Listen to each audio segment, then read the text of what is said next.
Tonight, before we get started, I do want to acknowledge that we have some members of town government here. Our interim town manager Blake Robinson, council member Johnny Moretti, Sonia Strigels, Paul Marshall, Fred Chase, Mark Lindy, Adeline Ullenberg. I don't think I missed anyone. Former council member Bill Wood. Tom Clinton. Let's go through the council first. I did get it out of line. And town clerk Tina Larson. Appreciate you all being here. This is the second in the community meetings that we've done. We have an esteemed group of consultants that are going to take us through their recommendations for what we can do in Central Square. I know there's been a number of studies over the years that have happened in Central Square, and we've implemented none of those. So a year and a half ago, Old County Planning Council did a corridor study for Route 18. They rated every intersection on the Route 18 corridor to be an F. They are presently doing a corridor study for Route 104, and we expect the same result. So we know we need to do something, and this group will share what their professional recommendations are. We'll save all questions and interruptions until the end, and then we'll talk then about what the next steps are. This still needs to go before our public safety officials, and then ultimately go to the town council for whatever direction that they want to give us. I also want to mention that this entire exercise, phase 1 and phase 2, is being funded. The first phase was funding through ARPA money, American Rescue Plan Act money. The second phase, which we're embarking on now, was an earmark that I had submitted to the governor's economic development bill, which got signed in December. So without further ado, I'm going to introduce Tim Love from Utah. Thanks, Bob. I'm going to do a very brief introduction, and then we're going to lay out two options for you this evening. But before we do that, Pete Roby from UTL, who's been our project manager, has a warm-up cell phone exercise, right? Is that what we're doing? Cell phone exercise. So call someone in your family. No, I'm just kidding. So Pete's going to explain what we're going to do. Yes, thank you. If you were here last time, you probably remember our virtual survey here in Slido. So go ahead and take out your phones and scan this QR code. Pop into the camera app that we're test. And you will be taken to a web page where we can start the survey. I'll give you a couple minutes. Do I help people who If you have an issue, raise your hand or give us a shout. Yeah. It says that they're like polls. How about now? Yeah. Good. Can you get it? Guys, Sorry.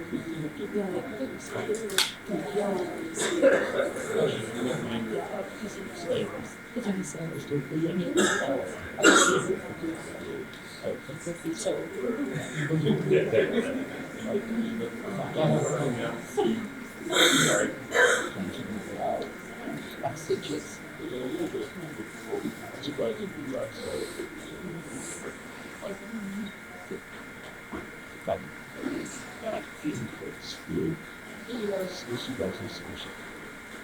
If the QR code doesn't work, you just, I think, slide it out.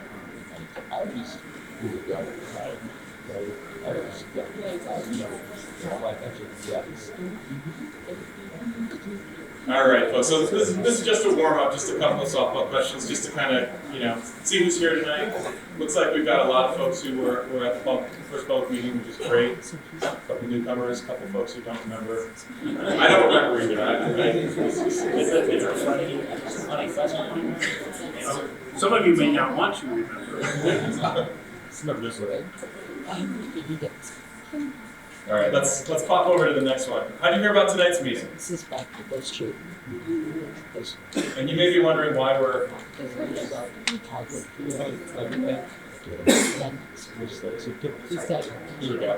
Facebook. Very good. There's lots of typing going on. Don? Buzz. Buzz around town. The bigger the word, document source, multiple ways. Yes.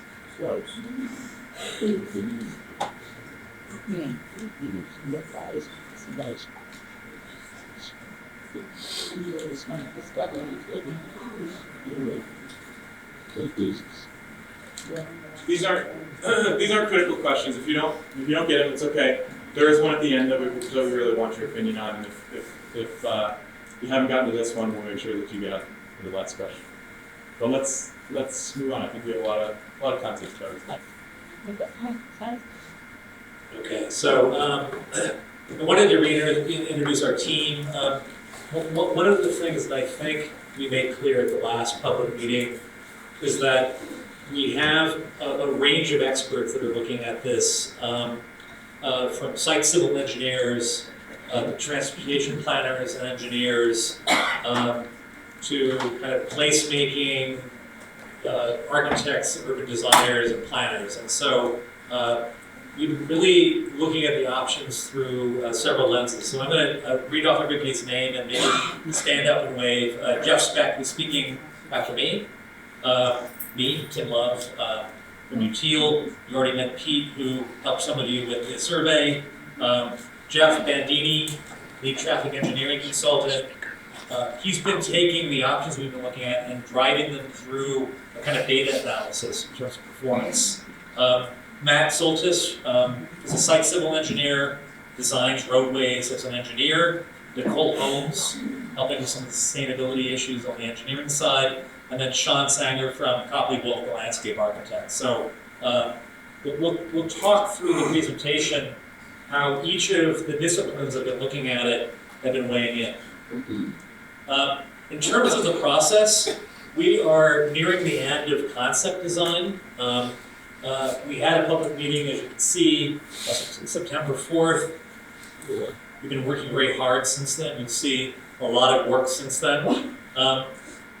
Based on this meeting, your preferences for what you see, we're moving into the kind of the early engineering stages, and the very next stage is that the engineers are going to do what's called a 10% drawing set, which takes the concepts that you're going to see, converts them to drawings that are useful for getting initial cost estimates, for coordinating with some state agencies, and so Bob can start to plot the kind of public financing path to implement the project. So the concepts will inform all of that.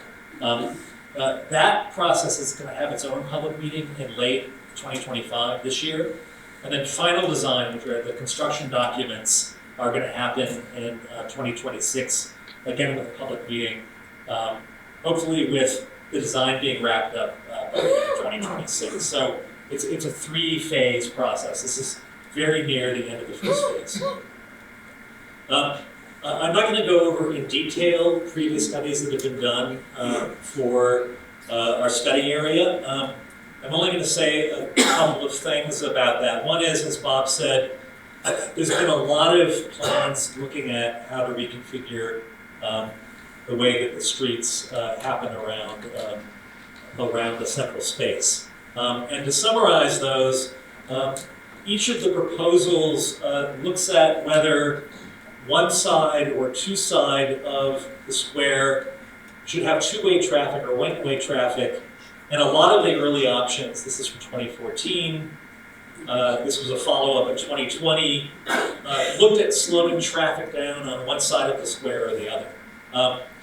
It was an enormous help for this team to review these earlier proposals, understand the pros and cons, but also the traffic data that was generated from them, so that our starting point was well informed and not from scratch. I think the summary of this is that, and you'll see in the proposal that you're going to see, that it started to make most sense to us that having two-way traffic on both sides of the square would slow traffic speeds down, improve throughput, and have other advantages, but we'll show you how and why later in the presentation.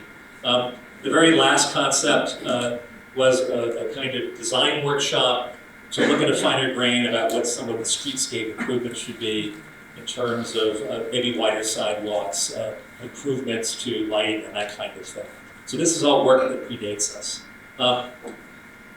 We had the public meeting in September. There were about 75 people at a meeting just like this in this space. We might have a slightly larger crowd here actually tonight. And simultaneous to that, we had a visual survey that included a mapping exercise and also it surveyed likes and dislikes. In total, across both the meeting that we had and the virtual touch points, we got about 400 comments. What we heard in September, importantly, the people that participated last time, 77% of them live in Bridgewater, and 70% of them drive through Central Square, so they're very familiar with it. And about 48% actually do some shopping in Central Square. So it represented, I would say, local experts about the existing conditions, which means that the feedback that we got was hard-earned, based on the way that you live out your everyday lives in, through, and maybe stopping in the square. What did we hear in September? A couple of things. One is that I think people wish the traffic moved more slowly, it was quieter, it was less congested. But there were also ideas that came up that informed some of the things that you're going to see. For example, there were some insights that it would be better if there was a better connection between the university and Central Square, so more college kids came into the square to frequent the businesses, but they treated it more as an extension of their kind of pedestrian-focused life. Right now, because School Street is one way, there isn't the perception that you can come the other way to come to the square once you're on campus. So that was something that came up that was we learned through this process. I think the other is that as much as the kind of throughputs with the traffic, it was the speed of the traffic and the disregard for pedestrians that was reinforced as part of the feedback that we got. And then whether the improvements to the square itself would improve the things that happen in the square. Maybe more diverse retail, maybe more events in the center of the square, or additional new open space that we can capture through the redesign. So you're going to see all these things in the proposals that we're going to see. So what finally were the wants as a result of calling through all 400 responses? I think it expanded public green and green space. Would there be a way to reconfigure the streets to make Central Square a little bit bigger in terms of the pedestrian area, the footprint? We heard that that space could be for existing and new programming. There's a wonderful kind of grove of trees in the existing square. That's a real asset that we should preserve those. Make the retail environment more vibrant, more walkable. If possible, expand the sidewalk space. Protected bike lanes, you'll hear about that. Mostly to get the college students maybe coming into the square to make that easy bike connection maybe another attraction for them. Improve personal and traffic safety. The video that Bob showed of people poking out to cross the intersection was eye-opening to us. Improve accessibility, and of course, traffic calming strategies. So with that, I'm going to turn the presentation over to Chas.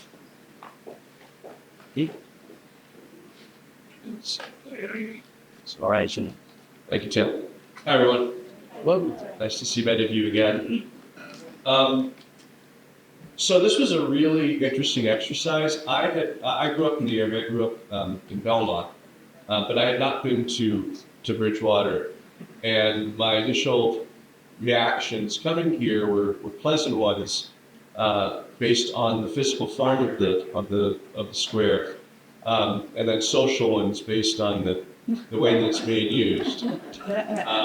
And acknowledging that you have such a great space in the heart of your community, but it no longer really serves the same function that it once did as the social heart of your community to the degree that it could. And that we've seen that happen across America as, shopping malls appeared, Walmart and strip centers and other things have robbed our town centers of some of the vitality.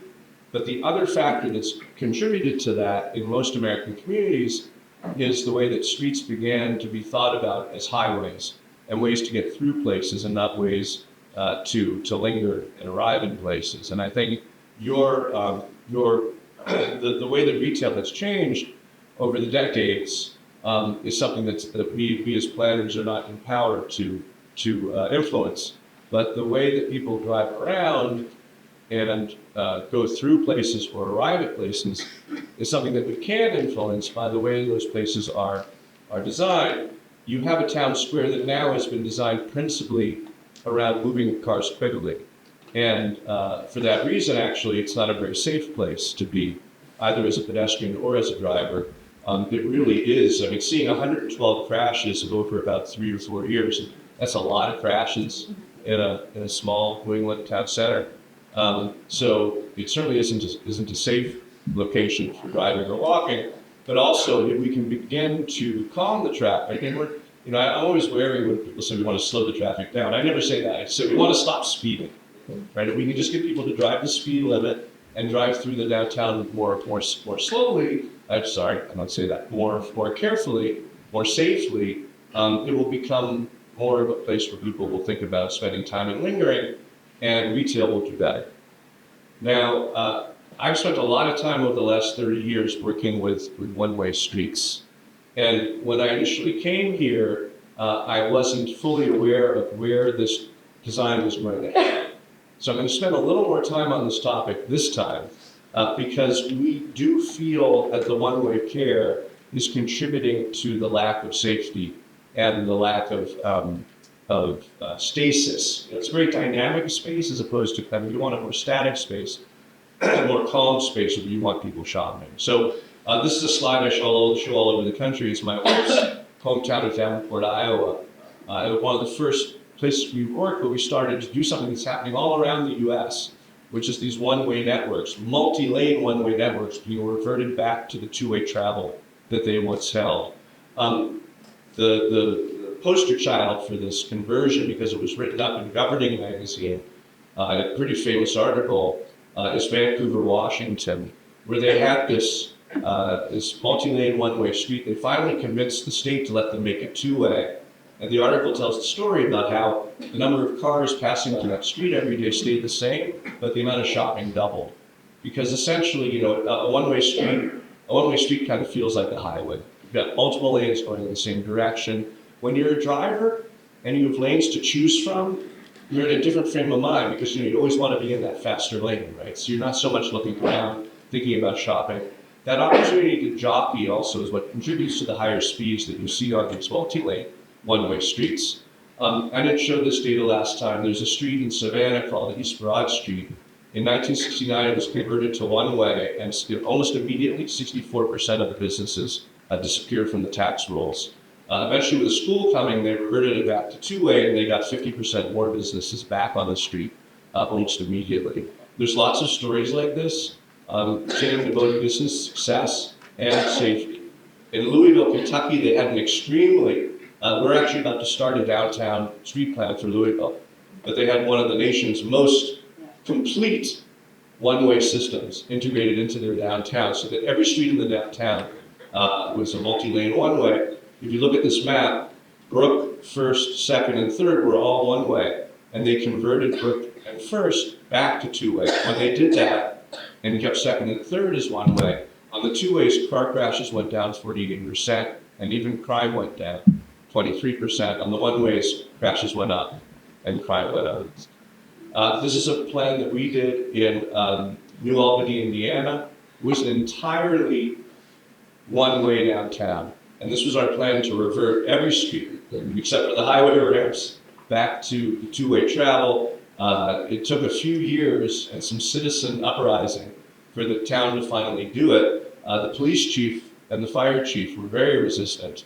But we finally went back after they had done it, and they were celebrating it, and the mayor talked about how downtown business is up and more families are moving to town. But what I really was listening to was the police chief, who said speeds have been reduced, crashes are down, and response time for calls for service are better than they've ever been. He's never seen a better scenario for public safety. This is the guy who was very resistant to us doing it.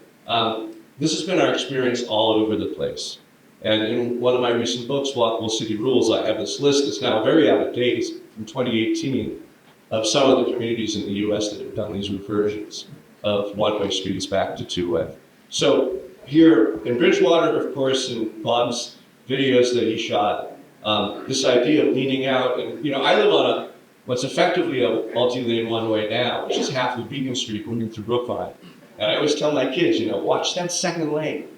Because the car stops for you in that first lane, and then you step out, and then you look, and then the second lane is not stopping. That's the condition you have here. You've got a two-lane one-way heading north. On the other side of the square, you have basically a one-lane one-way, but it's as wide as a two-lane. And that width and the ability to get around another car makes it a lot like a two-way. Now, so that's the one-way to two-way reversion concept that we felt was most appropriate here. I want to back up a little bit and just say, all those other schemes, and Tim referred to them very briefly, that we looked at when we came in here, some of them had one-way traffic, some of them had two-way traffic, but all of them basically picked one side. One of the debates we were having is, do we want the traffic on do we want the throughput street on one side and the shopping street on the other, or do we want to flip it? We weren't deciding who to rob to pay the other side, right? But what was more interesting perhaps was when the engineers did the analysis of those schemes. For those schemes to work with almost all the traffic on just one side, that one street had to be pretty damn wide. It had to be like at least 3 lanes. So that again would have contributed to a lack of comfort and safety walking through. It so happens, as you'll see in the analysis that follows, that when you split the traffic evenly along both sides of the square, and you treat the square almost like a block, it just has streets on all the sides of it, none of those streets needs to be more than 2 lanes, and the traffic flows just out. So this idea of delicately dispersing the traffic, what we've seen that's made a lot of city centers unwalkable is the concentration of lots of traffic on few streets. The strategy that we use to bring calmness and safety back is to disperse the traffic over many streets. So for example, making School Street 2-way, right? And allowing the connection from school to church to be more direct. And basically bringing back that network.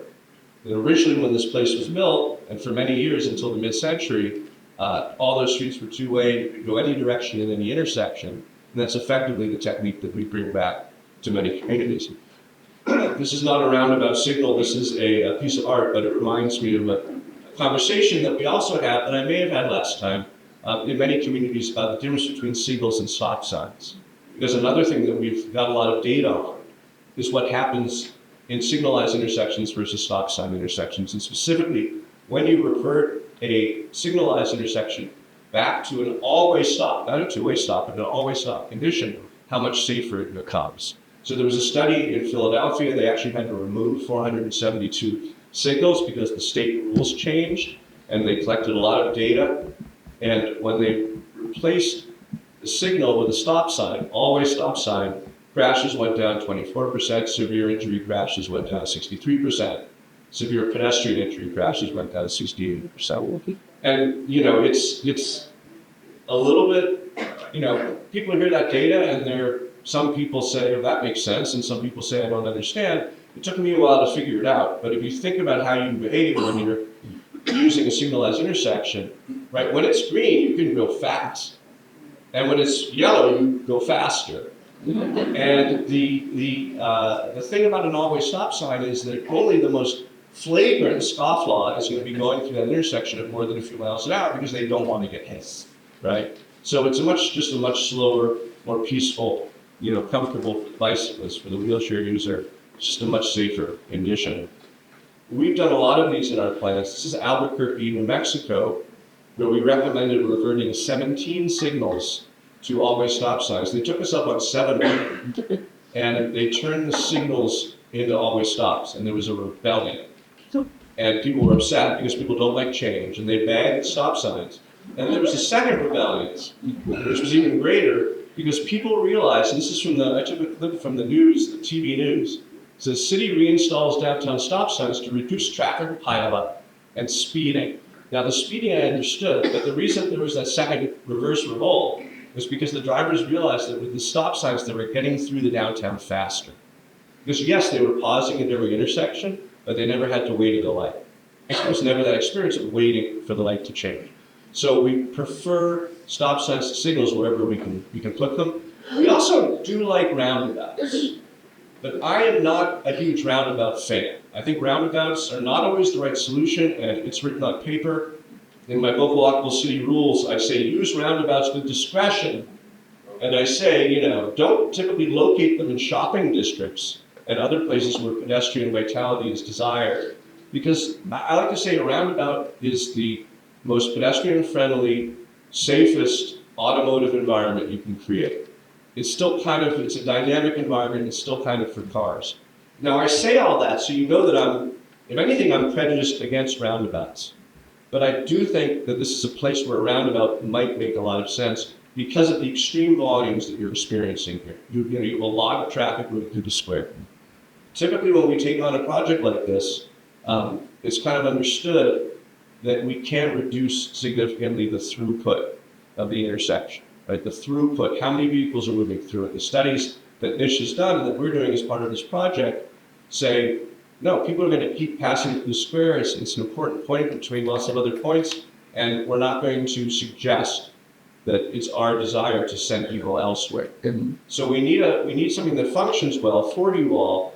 And a roundabout, a proper urban roundabout, a tight little roundabout like this one that's in Sarasota, Florida, is actually not only safe, but it can be a pretty good urban environment. And I want to make a point because we were alerted to some of the chatter about this project and people calling it a rotary.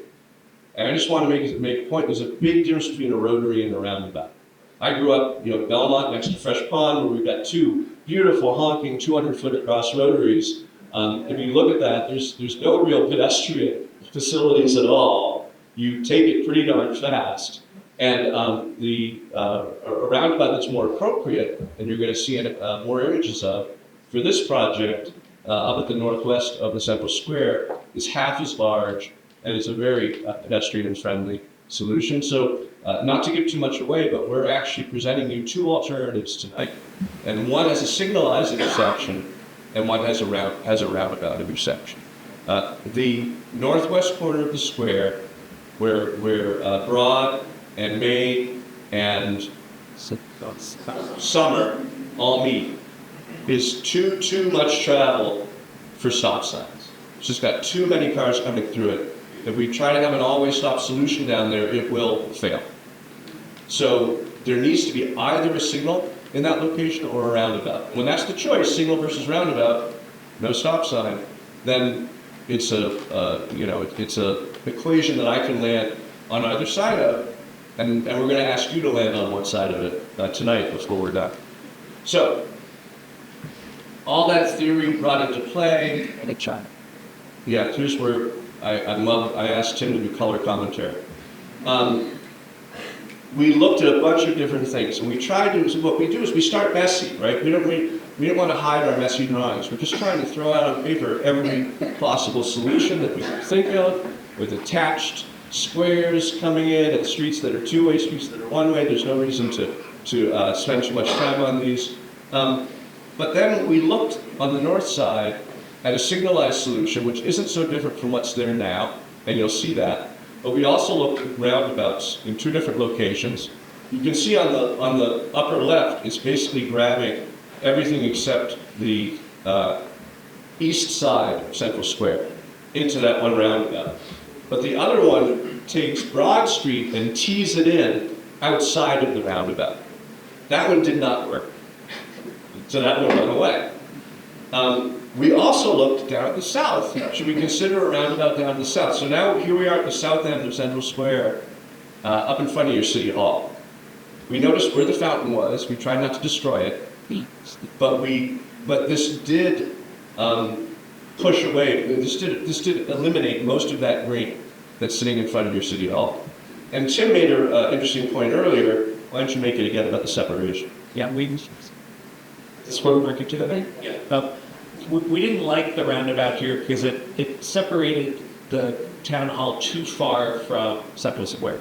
It made a big barrier between them. And so the option that Jeff discussed on the left actually bring those spaces together so that they almost be perceived almost as a single space. So we'll show some before and afters about how that actually looks. And what you see in this left image of the always stop solution is anticipating then two-way travel on all the streets. It's a two-way school street on the right, it's a two-way church street on the left. You can see how there's actually even a network where you can drive from one to the other. And there's four-way stop signs. There's currently not a signal here, but there's quite a complex, swoopy, lots of asphalt, kind of auto-oriented feel intersection. We just tightened it up. So you see an always stop with School Street, you see an always stop with Church Street, and then just all two-way streets coming into it. And we were very pleased to find in the traffic analysis that this does function. This is the most delicate and happy walking urban kind of solution you can have of just two-way streets coming into each other with all stop signs. So we were quite pleased with that solution. And that solution, if you go back, also gives drivers many more choices about how to get through that double intersection. Left, right, two-way. And so that distributes the traffic. It doesn't put all of the traffic into channels going in particular directions. Dispersing the traffic is going to help perceptually feel like there's less traffic moving in streams like a school of fish or something. Yeah, I'm excited. So we ended up with 5 solutions. The first one, solution A, is a signalized intersection, as you can see. Not so different from what's there now, but we've tightened it up very nicely and eliminated a lot of the dog legs and pork chops and other kind of slip lanes that are currently up there encouraging people to drive quickly. Solution B was the roundabout that we determined didn't function. Because Broad Street was teeing in at the top, this broke down in terms of traffic flow. These 2 solutions, C and D, with the southern roundabout, we threw out because we didn't think there was an appetite for the roundabout down there. We didn't love it. And then finally, solution E puts the roundabout where it does work, which is up at that northwest corner. And the only street not entering the roundabout is the northbound piece of Center Square. Forward. Yeah, and I just think that the scheme E is also the scheme that doesn't have any signalization at all, which is kind of cool. 0 signalization. So we looked at the traffic counts, and this chart is one we can come back to later if we need to. But notice how some of the solutions are, what you see in yellow, in the yellow bars is the amount of lag time that you have under certain, high peak hour, worst case modeling scenarios. And interestingly, this is my laser is strong enough, but you see existing to the left of that. And you see in the existing condition, there's some pretty long waits during peak hour at some of those intersections. So that's what we have to compare ourselves to, and that's what we want to surpass in terms of our traffic performance, which means we want smaller yellow bars. You can see how the northeast roundabout, which is B, fails. I mean, just too much yellow in there. It went beyond the square we put it in. But you see how A is favorably presenting itself next to the existing condition, and E is also favorably presenting itself, in fact doing better on the southern end than the existing condition. So those are the ones we move forward with. B didn't work, C and D had the southern roundabout. So we're now with 2 solutions we're going to show you, which are actually identical on the southern end, but vary on the northern end in terms of whether it's a signal in the northwest corner or a roundabout in the northwest corner. So let's look at them more closely. Here they are side by side. We're also going to be talking to you about how we're changing the roadway. That's kind of the third part of this conversation. But again, in both cases, the changes to the roadway, which is specifically Central Square East and West, are the same in these 2 alternatives. So here's the existing condition. You know that it's effectively a giant rotary, the way that it works. It's multiple lanes north on the east, multiple lanes south on the west. And here's the difference between the existing and the proposed. I want to especially point out, look at how we're tightening up. Let's start at the southern end. Look at how that's becoming two-way travel and the all-way stops in those two locations, and it's really tightening up the asphalt so that, yes, a truck can make it through, but there isn't more asphalt encouraging speeding than before. Now look at the north, how the slip lane is gone, the intersections are normalized, there's no more of what we call highway geometrics. You know, these are high-speed geometrics, the idea that you can swoop around that corner like you would on an on-ramp, right?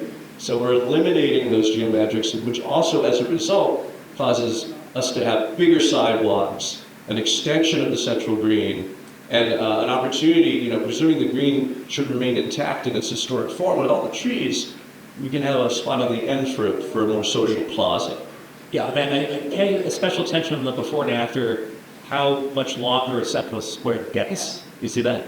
Do get. Okay. And this does not impact, changes like this does not impact travel times, just whether you're driving through it like you're on a highway, or you're driving through it like you're on a city street. Right, I was.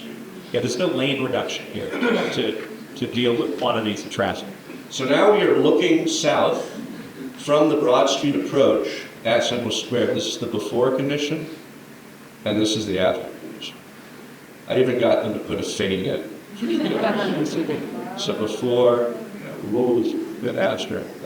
And again, this is the signalized solution. So there's still a significant signal at the intersection with Broad Street, which handles the traffic. Now here we are looking north on the west side of the square, the same location. And you can see we're also doing some things to make crossing the street easier. We're also switching to parallel parking from angle parking, because that allows the sidewalks to expand. We'll talk more about parking provision as we move forward, but our retail specialists tell us that what's really important is that there's that teaser parking up front, teaser parking in front that you kind of hope you can get a space, but then carefully wayfinded, well-located, consolidated parking nearby. And that's the proposal that we're making. So that's the change there. And then here we are at the south, the before, and this is a very dramatic change, right, and the after. But this all works with School Street now being two-way, and you can see how you could even get from School Street to Church Street. As Tim suggested, this multitude of choices actually helps to disperse the traffic because people can respond to what they see in front of them, and they're not, you know, sluiced into one way to go where they're stuck behind the car in front of them. I think that if you do the before and after here, what this allows is direct pedestrian crossings from the open space in front of Town Hall directly to Central Square. You have to cross the street, Right. which is why nobody goes into Central Square. But this will make a direct connection, and that we think will be meaningful in terms of people perceiving that open space radius. Might help populate the square a little bit. You also see bike facilities, which we're going to talk about in a minute. You can see how those have been added as well to use up some of that extra asphalt that's present. So that's the signalized intersection. We've talked about the benefits. It serves bikes very well north-south. We increased the size of the open space.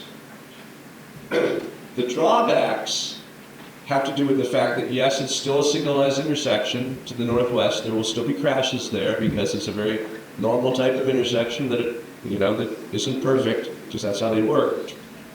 The biggest flaw in this scheme, to my taste, compared to the one we're going to show you, is that because you have a signal up here in the corner, these need to be three-lane. Main and Summer need to be three-lane streets. Coming into a roundabout, there's no need for that center turn lane, right? Because it's a roundabout. So then they can be two-lane. The three-lane street means there's no room for bikes. So there's no east-west biking capacity currently. This is someone on Main Street as they leave the square that we noticed when we were visiting. And also, taking advantage of a student body that in most of the places we work, students are the most likely to bike. The idea of being able to get east-west on that axis, on that Main Street, Broad Street axis, is not possible in this scheme unless you're racing with traffic. So that's the principal drawback compared to the other scheme, with one other factor, which is that the roundabout handles about 50% more cars than this intersection. So I'm not saying you should invite more people through. But the delays, if the traffic were to remain constant, there will actually be longer queues, longer delays with the signal than there will with the roundabout. So I just want to add that to the mix of our conversation. Now, alternative 2 is the roundabout. It's kind of the same plan all the way through, but you see it's what we call a modern roundabout or mini roundabout. It's not very broad across. It does take away a little bit of a private parking lot. And of course, that was a big discussion in the, you're talking about, we did this spot, as we proposed the design. We'll talk more about that in a minute. But for it to function, we need to cut a little bit out of the corner of this parking lot, which is still well accessed from the south, well accessed from the west. But we're doing we're removing some of the parking to get this to fit. You can see now there's room in the street. This is a 2-lane road, and the main is a 2-lane road, which means there's room for bike lanes on both sides of the street. So now you have a pretty integrated bike network, not only north-south, but also east-west. Here's the existing condition again, and here's the change. So after, for, after. And then looking again northward on the west side. Not so different from the other scheme, because the roundabout is at some distance to the north, further up. And then the southern end is the same as before, the same changes. So the roundabout offers a considerable increase in throughput over the intersection, and so there will be. It's a little more complicated, and I warn communities: if you welcome more traffic through your center, you will get more traffic. So I never tell communities straight out that improving throughput will reduce congestion. In the same way I say that removing throughput might not increase congestion. But in any case, it has a greater throughput than the signal solution. It is principally superior in the way that it handles bicyclists from the east and west, as well as from the north and south. And the biggest drawback is this taking, which is a purchase that the town would need to make, that we understand is a distinct possibility. It's not unreasonable to make this kind of deal with a parking lot that is never full. Right? This parking lot is never close to full, is my understanding. And so making a deal with the owners to make this taking is certainly on the table. It's wrong to call it a taking, it's a buy. There's a buzz. It's a buy. Yeah. So let's look. I heard Bob say we'll see questions. Yeah. Let's look at the cross-section now of the street. This is the existing condition with the angle parking, with the 2 lanes northward, with the 1 wide lane southward. What we're proposing is to change the angle parking for parallel parking and to introduce the bikeway on the west side of the street and to significantly widen the sidewalks from 11 and 14 feet to 24 and 14 feet. Now, bear in mind, we could not widen the sidewalk on the west and add a whole other flank of parking. We just don't think it's needed because we think there's ample teaser parking in front of these businesses. Well, one of the other advantages of parallel parking is that the diagonal for cars, as you know, are backing into traffic. And so to have that operation parallel to the parking space is also going to increase performance too. So that was a consideration based on our observations of the existing condition. So before and after. And then, I put the slide up. I asked to add this slide so we're not hiding this fact that we would be going from 47 parking spaces right on the square to 19 parking spaces. Well, in scheduleless. And I know that's probably folks' biggest concern. So we need to talk about parking. Now, there is tons of parking vacancy in and around the square. There are 750 parking spaces in downtown, like right in downtown. As you know, there are lots in the middle of the block. There's lots to the north. We got lost. Ted, where am I? Oh, there we are. There's lots in the middle of the block.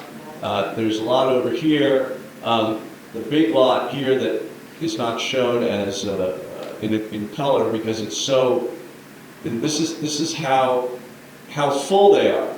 So a red lot is full and a white lot is empty. You can see there's a lot of empty lots tons of empty lots surrounding the downtown. And really interestingly, this is absolutely backwards of the rules of how to manage parking. You limit the parking downtown to 1 hour, which is fine, but you're charging for parking in the back. And what communities these days do is, you did it, the proper way is to flip that. Our suggestion would be, and I think the town is likely open to it, is just to get rid of these meters. Make it free to park in the places where we want people to park, and to maintain a restriction. I would probably limit it to half an hour parking on the street. We want people who are staying. We want people who are staying. We want people who are staying. Maybe an hour. Won't be my job to figure that out. To be fine. But if we maintain 1 hour parking on Central Square and make it free at the back, And unlimited. and wayfind it really well, then people will maybe just walk 1 block, from their destination to that park. But I will say there's another solution that we're not showing you, where the west sidewalk is not expanded, and we add a whole other flank of parking. I don't think we need it, but that's my opinion. So now that I've gotten your interest, I will hand it over to Prince Mitch to talk about more specific details. Yeah, as Jeff comes up, I said at the introduction that we were drawing through options freehand, but accurately in terms of dimensions and scale. And the niche team is looking over our shoulder, but also running the data analysis of each of the options. So our decisions to drop 3 of the options, favor 2, had to do with the work that Jeff and his colleagues were doing. So we're going to hear about the data side of this. Thank you, Tim. Again, Jeff Bandini, Senior Project Manager of Niche Engineering. So what you see in front of you is just basically a summary of what Jeff and Tim have spoken about previously. A lot of what we do as part of the data analysis is look at the driver experience. A lot of what we do is measure in quantities, right? A lot of the traffic data that was shown, a lot of the level of service information that was shown in those yellow bars that you saw was information that we put together as part of our QA analysis, and as far as analyzing, looking at both ground signalized and four-way stop scenarios. So I'll get into that in some of the other slides. Jeff did talk a lot about the walking experience and how to condense some of the pedestrian. We want to make sure that we're limiting the conflict between the pedestrians and the vehicles, and a lot of that conversion to 2 ways would do that. So a lot of what we do as part of the data analysis is look at those crossing distances and determine what's appropriate for how long it takes for a pedestrian to cross a certain roadway, and what that means in terms of how that translates into delay. Looking at the biking experience, you saw that photo that Jeff showed earlier about, sort of that haphazard way of getting around Central Square. What we want to do is provide some sort of connectivity and your ability to bicycle from one side to the other without having that sort of discontinuity. And again, sort of the public space and street landscape as it dovetails into this entire design, right? Part of the goal here is to increase the green space. As part of these solutions, none of what's in Central Square now will change as far as the trees, but we could look to extend that as much as possible. One concern that we did understand is when we get to the construction phase and we get to the design phase, how does the temporary closures for how we implement these design, how does that work into the construction management and traffic management piece? We'd be working with the town and the designers to make sure that that's facilitated with these business owners that we're so diligently trying to assist with, helping their economic development, making sure that those, doorways and things are open during some of their peak times of travel. As far as safety goes, looking at the Federal Highway Administration safe systems, improving safety countermeasures, things such as advanced warning signs, construction materials and things like that, just so that a lot of the drivers and pedestrians and bicyclists that will be coming to this area, that we want to reduce the bicycles and pedestrians to come here. So we want to make sure that they're provided with the materials that provide that sort of safe environment. And it's alerting the drivers as well, too. We want to make sure that we're slowing the drivers through the area and making sure that they're being permitted to show, existing warning. So as part of this, I know Jeff talked a little bit about the vehicle circulation, and I wanted to emphasize that both of the alternatives we looked at, both the signalized and roundabout alternative with a two-way on either side of Central Square. The existing circulation right now functions as a one-way on either side. So we kind of use the word rotary as sort of a bad word because the existing south side operates under stop control, whereas the typical rotary operates under yield control. So in essence, the signalized and roundabout alternatives that you see here still maintain that sort of stop control. It's just geometrically a little bit more sound, and it's more lined up, it's more aligned, and it's more able to observe some of the pedestrian and bicycle traffic that we want to introduce as part of the on-ramp. So this is a graphical representation of the existing condition using our traffic analysis model.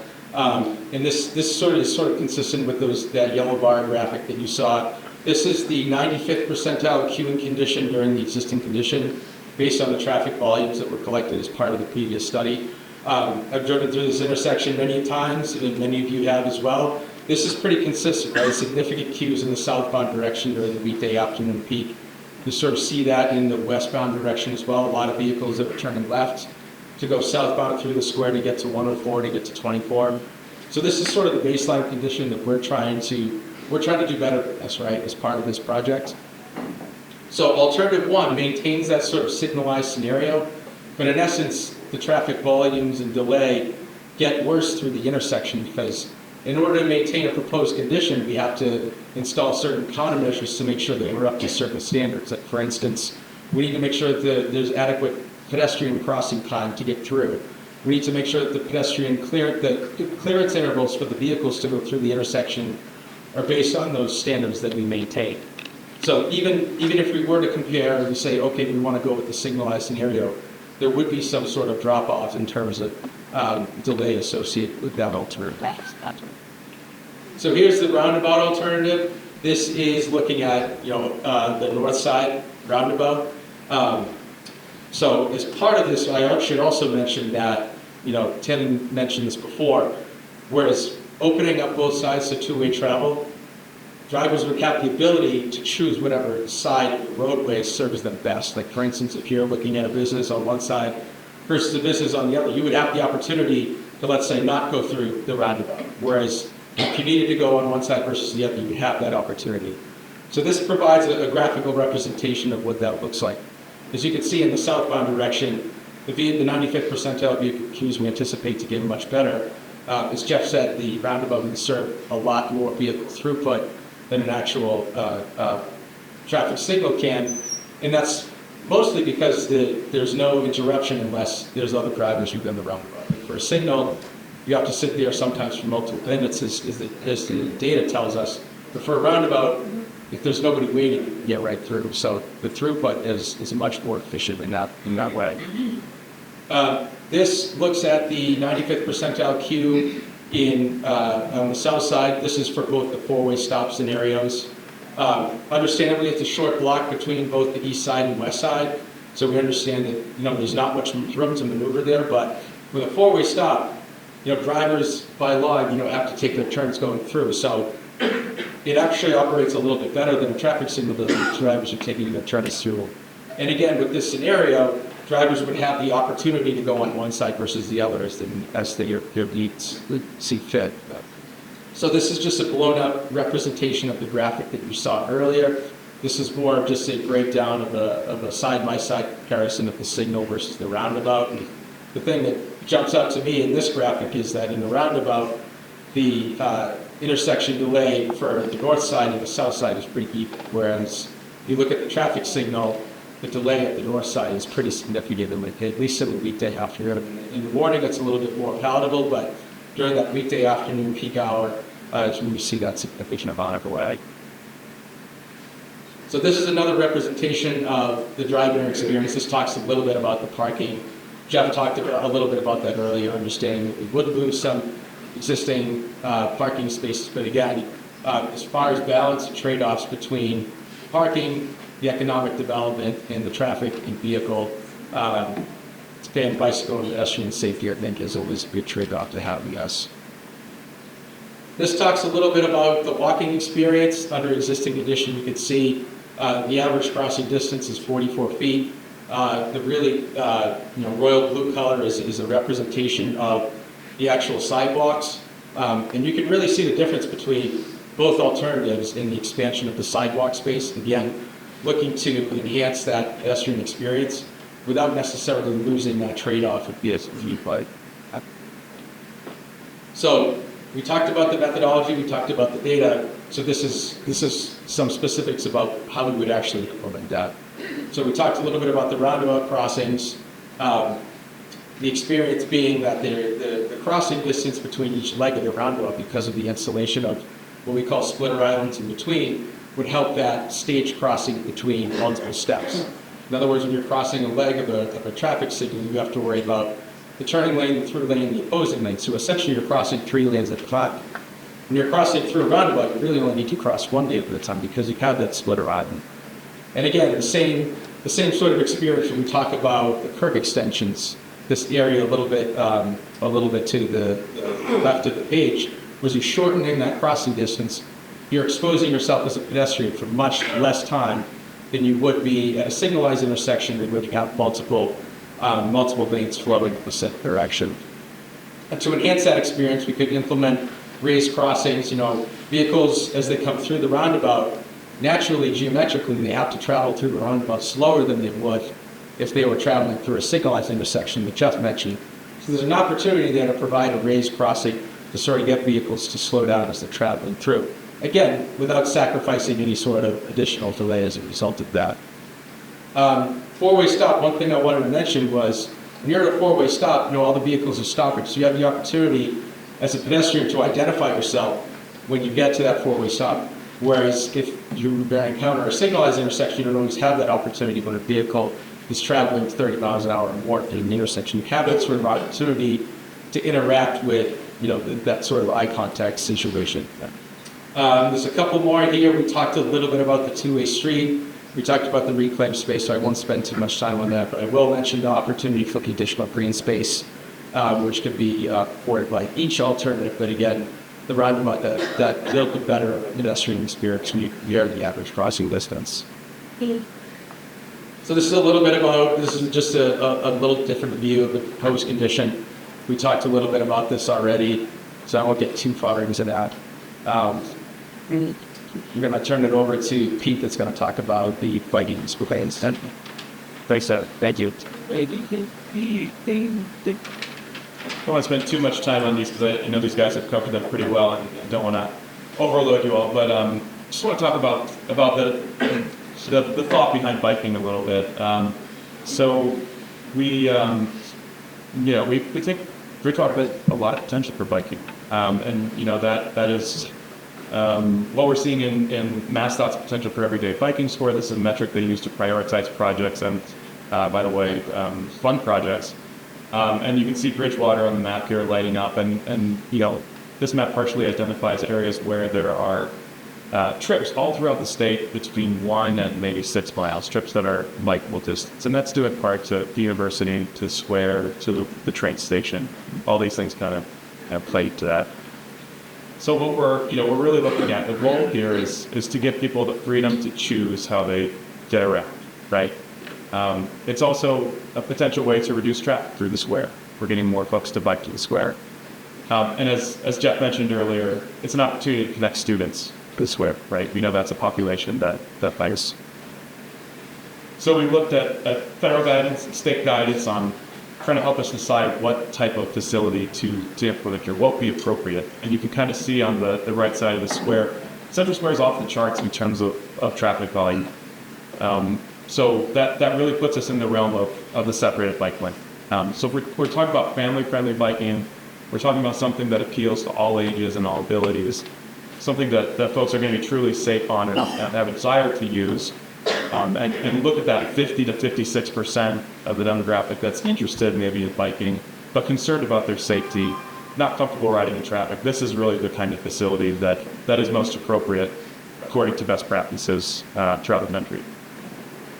So just a little assessment here. You've seen this, I think, over and over again. Jeff mentioned that we're not able to fit the bike lanes sort of east-west on the north of the square, but the roundabout option preserves a more full network, connections all the way to and through the square for folks to travel safely and comfortably.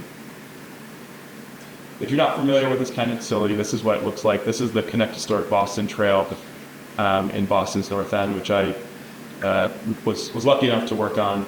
These bike lanes come in two-way varieties and one-way varieties. I like to think of it as a sidewalk for bikes. We wouldn't ask pedestrians to walk in the street. We often don't ask bicyclists to walk, but to ride on a piece of street either. I feel comfortable. And these facilities work really nicely on the edges of parks, just like your common in Central Square. So I think this is one of the items that I'm really most excited about is the increase in public space. And we were very deliberate in preserving the sort of curb line of the existing common and extending it, as you saw in a lot of those graphics. By the numbers, we're getting about a 30% expansion of the common, a little bit more public space in the roundabout scheme.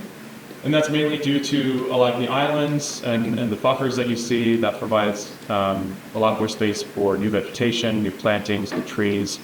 And you'll see that as we get into the craftings here. So just an aside about the trees, I just want to confirm that, all of these schemes, the intention is to leave the trees in the common alone. They're an extremely important asset for the community. And they define the character of the square. So further on in this process, we can take a closer look at the trees. We can take a look at the health. Sean and his team will do an assessment of the trees in the project area, see which are thriving, which are not thriving. Are there strategies that we can use to improve the health of existing trees? And then, of course, we'll also, as mentioned, look at opportunities where possible to increase the tree canopy in the square. And particularly, I like this in the roundabout scheme because it has more opportunities for vegetation and for tree canopy. And there's so many benefits there, right? So if you can, on hot summer days, it'll shade the square a little bit more, it'll keep it cooler. It provides opportunities for green stormwater management. Even has opportunities for sort of softening the feel of the traffic in the square and dampening the sounds that come through traffic that intersection. So in terms of the expanded public space, just to look at the existing condition here, that access from the north is really, sort of three crossings, right? Three long crossings. It's difficult to get to the common. And generally the space on the side of the square is sort of made up of disconnected islands.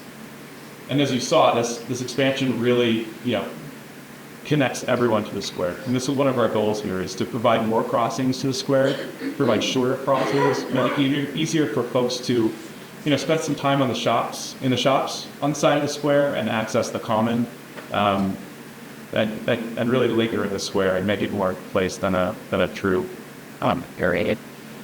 So we're looking at about 6,700 square feet of public plaza space.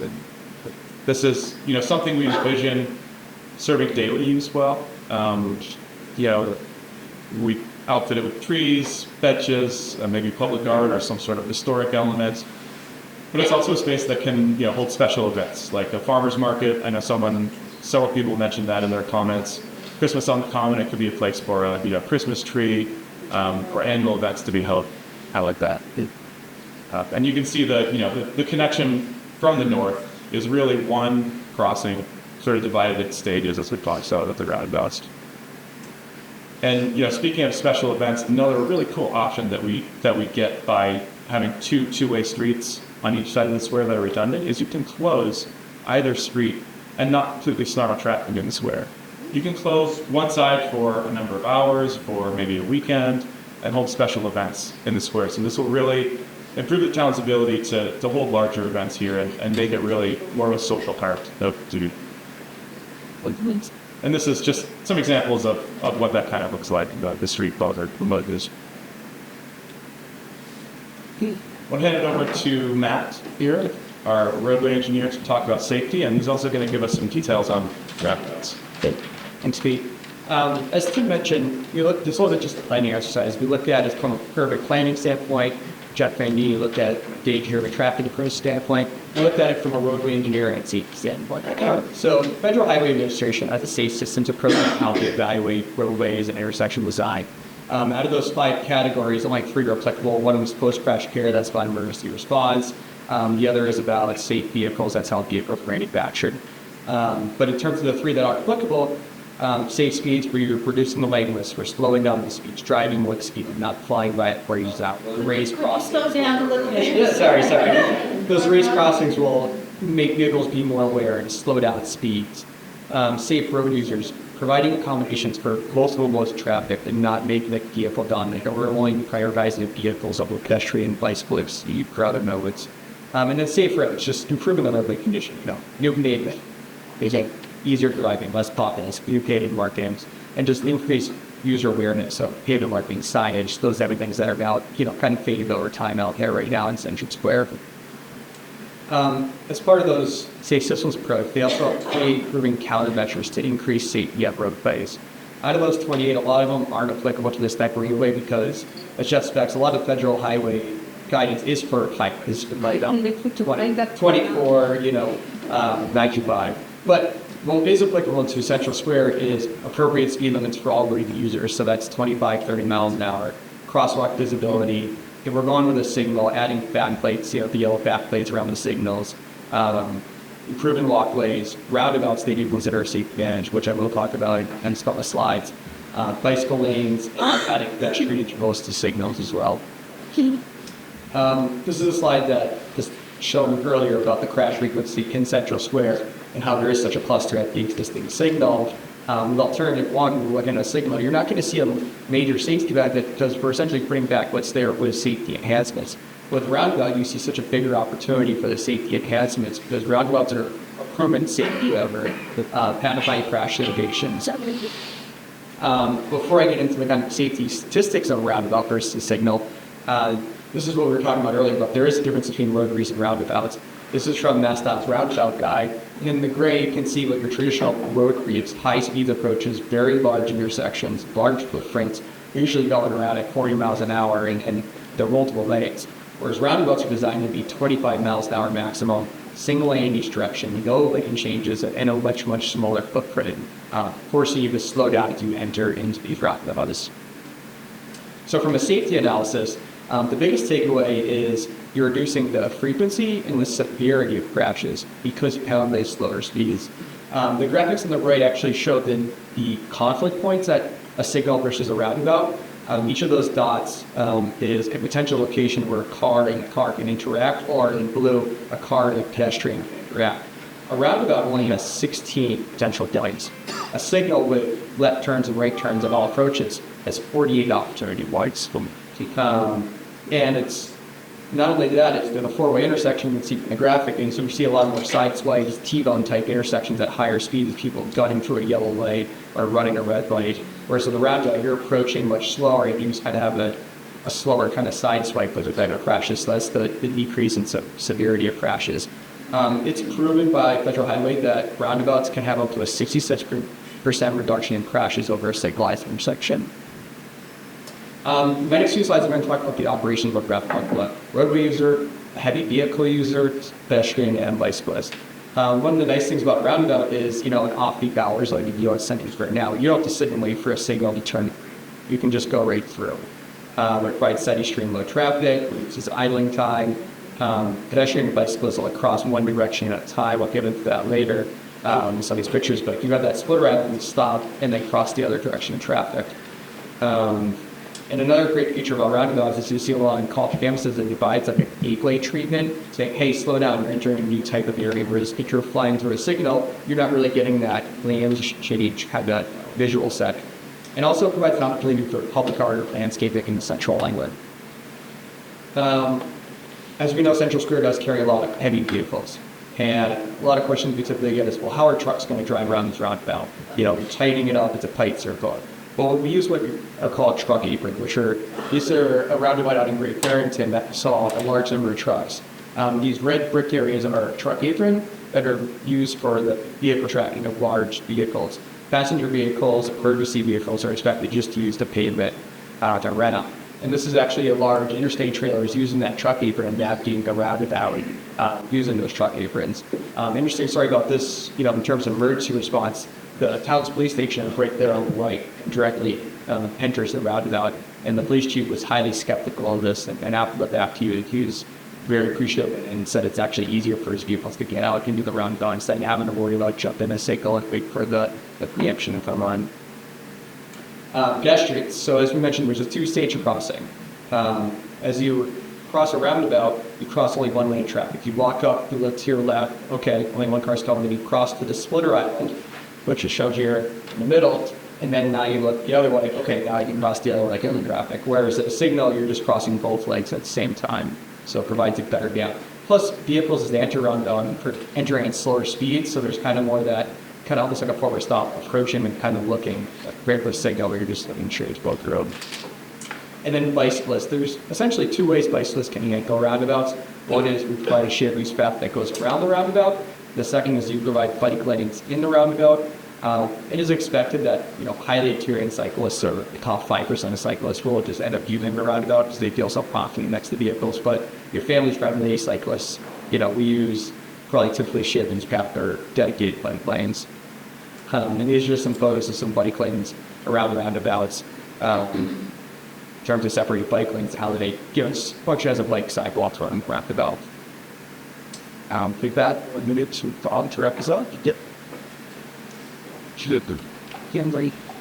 So there's a lot to digest underneath your seat. Is a test that you're going to all take to review what we did tonight. You can't leave until I think there's only about 150 questions on them. But in all seriousness, thank you for your patience. Our next steps are to get your reaction to these concepts tonight. We will then, subsequent to this meeting, be meeting with public safety to get their input to share with them what you as a community have a preference for. And then the next step would be to present this to the full council to see what direction they want to go. So in the best case scenario, we would finish the planning by the end of 2026. And these are typically 5 to 6 year plans to get the engineering done, identify the funding. We chose not to go through the state TIP program because it could take us 15, 20 years to do that. Even though these are state numbered roads, these are town roads in the area that we're talking about. It gives us a greater flexibility to look at both state funding and federal funding. So depending on whatever alternative we land on, we'll be pursuing those funding sources as we go through the process. So with that having been said, that people, we're going to do a survey on Twitter. Yes, we do have a survey. Can we ask questions first? Why don't we take the survey and then we can take some questions and have a little quick discussion. Please.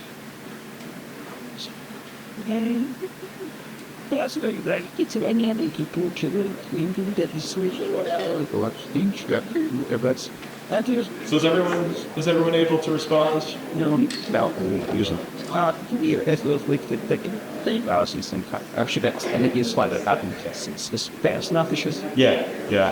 Can you give more directions about what they should do? Yep. You should be able to respond. I'm just going to go ahead and flip the slide so we can see the results. If anyone has problems, please let me know.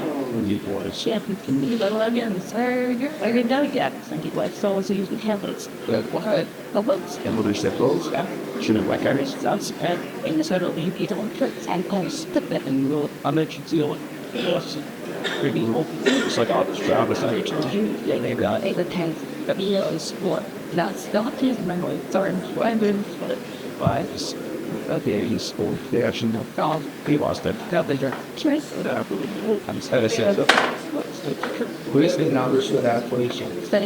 My only fear seeing this result is that now we have to require a visa card. So let me just address that. So, again, eminent domain is a legal doctrine that is available to municipalities, and there needs to be just compensation to whoever you're taking the property from. But a public benefit is what drives the legal doctrine.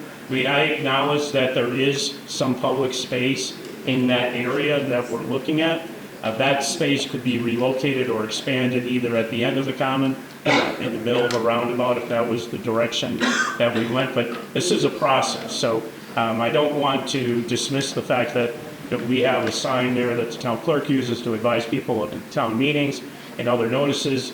We don't want to eliminate that, but there are places to relocate that. We have not had conversations with any of those property owners yet. And again, we're not there yet. I mean, this is to see what direction we're going to go. So with that having been said, and I'm just going to be honest, that I was super hesitant when we started talking about this, and they were like, we're not talking about roundabouts. And I'm like, okay, this will be my last day. But both when we had a meeting with the Downtown Revitalization Committee, Councilman Wendy, Striggles, Dr. Curry's in here, they were supportive of the roundabout.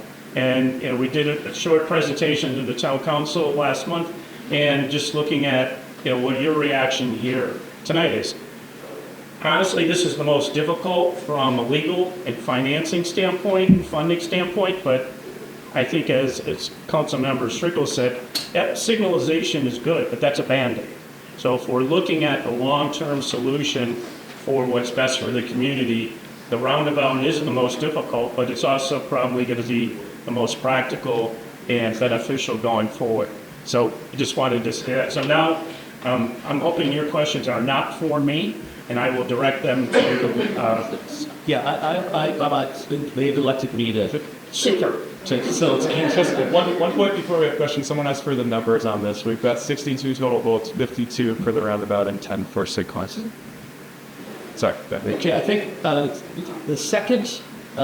Pete, do you want to take the microphone to the person we followers? Yeah, set microphone. Yep. So the gentleman here with the hand in the air. As you're looking up there, down here, right down here, you can't match. Yes. The presentation on the sign, so turn on the sits on. Come. Hello. I'll figure this out. Impressive presentation. A little bit too much to digest in 1 hour. Would have been nice to have some of this board. Have you talked with the Historic Street Commission? Well, now, this is, again, I'm asking him. I'm answering because We haven't talked to them yet. Are you planning? Yes. Jesus Christ. Yeah. Yeah, I think, by the way, we're going to post the entire presentation for people to look at carefully. I think with this much information, it's hard to review it ahead of time without hearing the explanation about how the pieces work together. So, as we wanted to frame the material before it was debated on Facebook.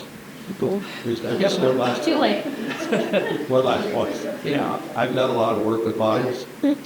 One of the most famous bonders like Nova, all the levels are bond, submarines.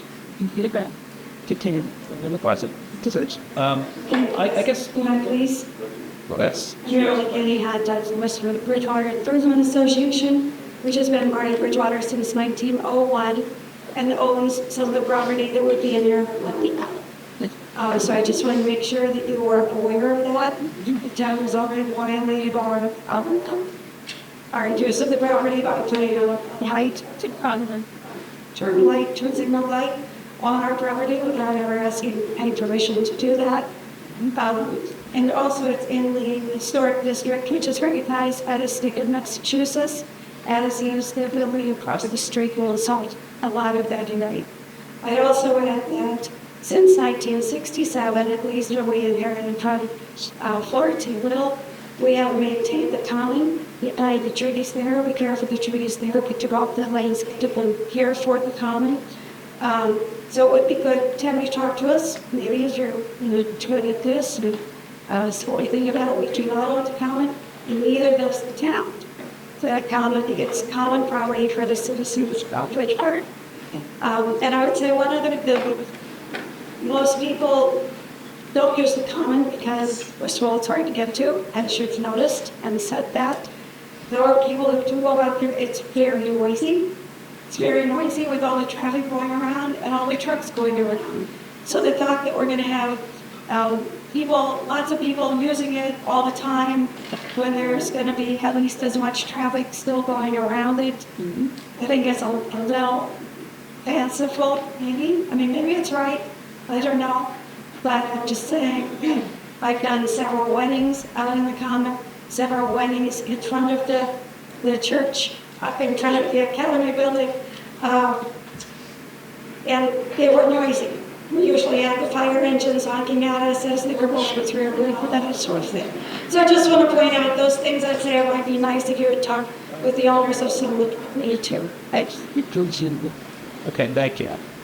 I think a farmer's market probably could handle twice better than a wedding. Wedding is an interesting choice. I'm down. Look, I think there was a woman there with the red hair there. I won't need the microphone, thank you. Okay. Most people will hear my voice. I'm Jay Spagone, 5 Lakeshore Center, Unit 1128, Bridgewater. I think this is a lot more of a fulsome approach than we had in previous years. The other plants had sort of languished on the branches of the worm. I think this is time to catch some of these low-hanging fruits that we have on these plants now and try to tamp down any concerns and questions that are from our distinguished fellows on the Historical Commission and the Improvement Association. I think those do need to be integrated into the approach of this plan. A couple of things that I do want to point out on the roundabout portion of it, because that is going to be where Route 18 and Route 28 diverge. That is going to have to be, yes, an eminent domain part there, but how would you see the state, the Commonwealth of Massachusetts, looking at that roundabout being integrated into the layout of the right-of-way for 28 and 18, especially with 104 going off to the east? I've had the experience of understanding that DOT can be very hard to work with when it comes to working with right-of-way and layouts. They can take sometimes several years, some cases decades. What would you see would be the best alternative in the event that they don't actually go along with this, especially with them doing an entire corridor study through OCPC from north to south? So just to be clear, this portion of 18, 104, and 28 are not state roads. These do not need DOT approval. These are town roads. Okay, so they are both extension ways, but they are only under the town's jurisdiction. That's correct. They're The state state-numbered roads, roads, but they are town roads in this area. Okay, so I do have a couple of other follow-up questions, and bear with me. So the other item is that referencing the parking issue, that in some cases some folks don't think it is an issue. We either have too much parking, we have too little parking. It's the issue of utilizing that parking. To utilize and maximize the amount of parking that we have in downtown, the town law that you did reference needs to be changed from spending money on it to actually being a free resource. Would a parking garage or a small parking structure in that area behind those buildings make a sufficient approach to tamp down the cost for parking along Central Square on the roadway, that way making those sidewalks even wider and allowing the bump outs that would be feel a little bit more accessible? I think the short answer is, Jeff might want to expand on this, is that we think that it improves striping the existing surface lot, better wayfinding, and free would provide enough parking for the delta of the existing 47 spaces and the 19 spaces. And in fact, it would seem psychologically that there was more parking supply. The parking garage long-term might be a good idea, but they're very difficult to finance because unlike 15, 20 years ago when the parking revenue would pay for or justify non-finance, you can't finance a public garage anymore, especially with that parking in the tree in the back. Yeah. So that's the short answer. But I think if and when one of these schemes goes ahead, I think the whole question of parking management is going to have to get folded into the discussion in a much more robust way in the next phases. Okay, and then my last question, I'll combine it, we're going to be too hard. So with the effort to reduce congestion, I know there was a concept that was just recently done in New York City. People will probably next to this one.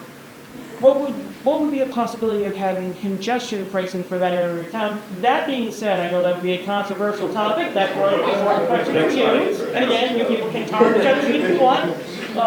It's just not against or nothing. And the other part is to reduce congestion and integrate the facilities and amenities of this new revised downtown area.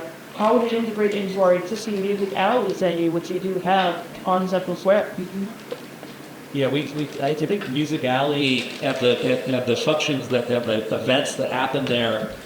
We always imagined would spill into and occupy more of the space in the future than being in that alley. But that was one of the at the September meeting we showed photographs of that space as part of our inspiration for what we were proposing here.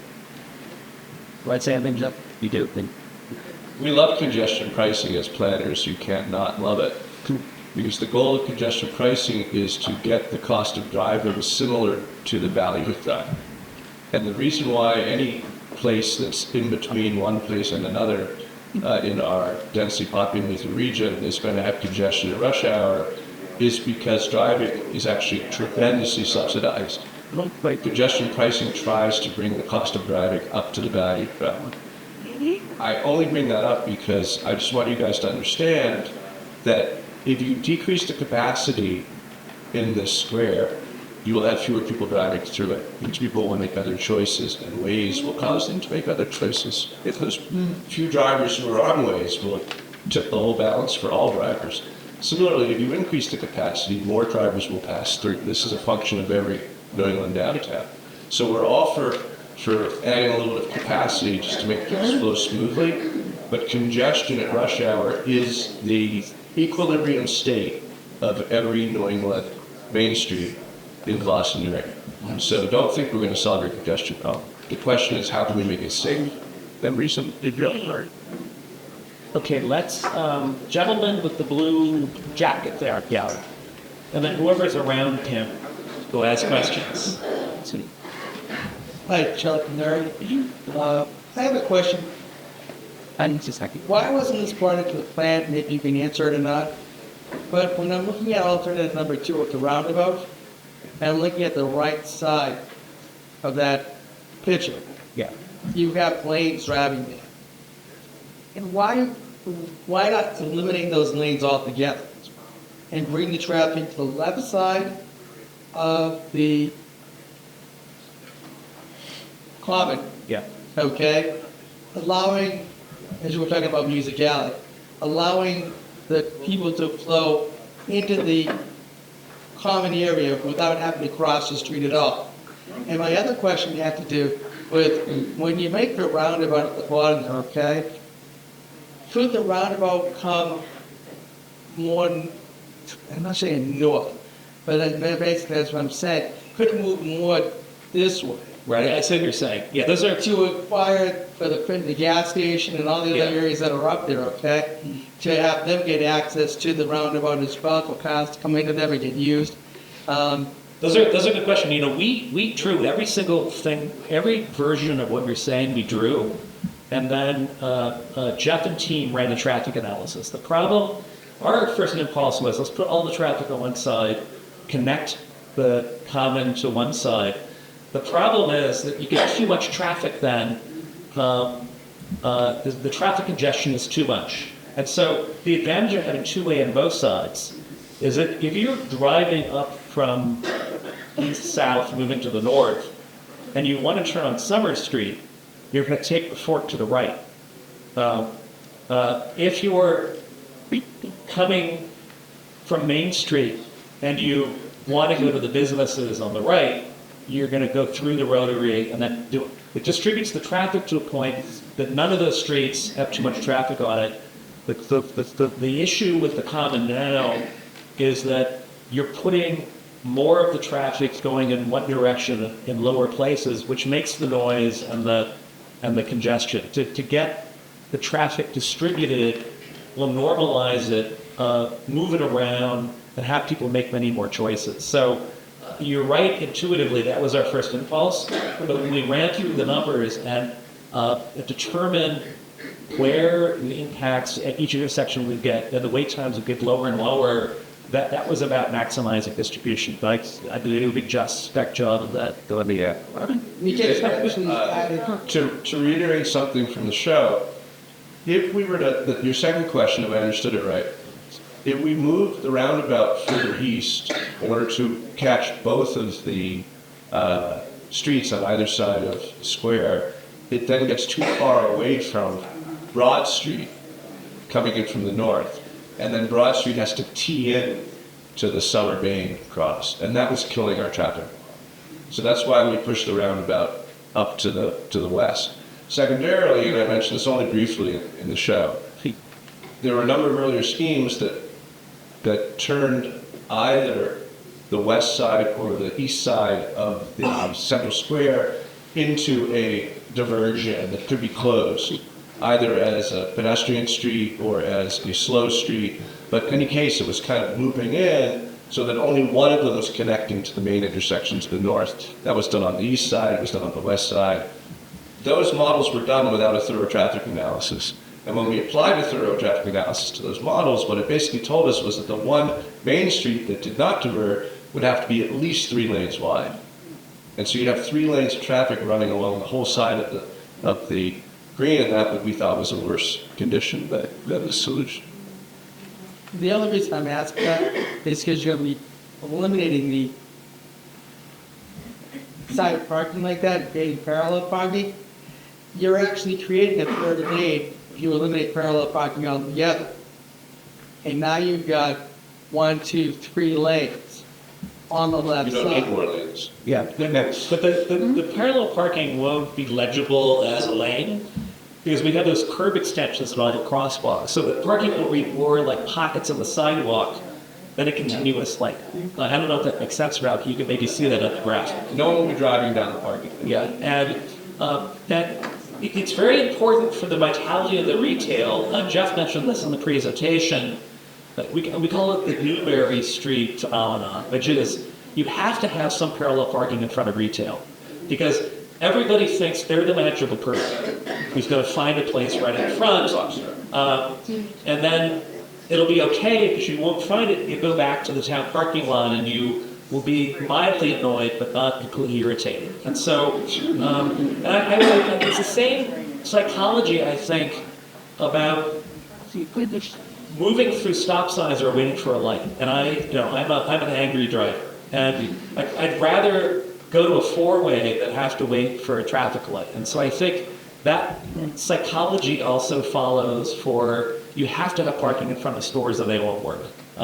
And so we thought it was the right amount of parking in little kind of segments between crosswalks to make it look like a nice shopping street like you would see in the Berkshires or something. No, there's a kind of vibe there, right? Where, but it's not a whole lane to park along. It's a kind of design feature. Might have a different pavement or something where the parking areas are. But those are good questions. Is there somebody near you who has a question of Pete is going to hide into behind up? Yeah. Carol Chafee. I'm just trying to visualize how you expect a tractor trailer truck to get from the east side of 104 to the west side of 104, going through the roundabout, unless they can take a left-hand turn on the right side of the common and go up to the stop sign on the south side of the common. Like going around almost completely around the roundabout seems rather difficult. It's completely functional based on the radii. They'll have to go slow. They won't be able to motor through. But the dimension of the roundabout is designed for the largest semis to. Well, I understand that. So it's not envisioned to take that left where the gas station is now and travel that route. Yeah, we do. If you can see the red dot, I mean, this motion is makeable because they go up on the skirt here to make the turn. No, it's coming in from the east and going.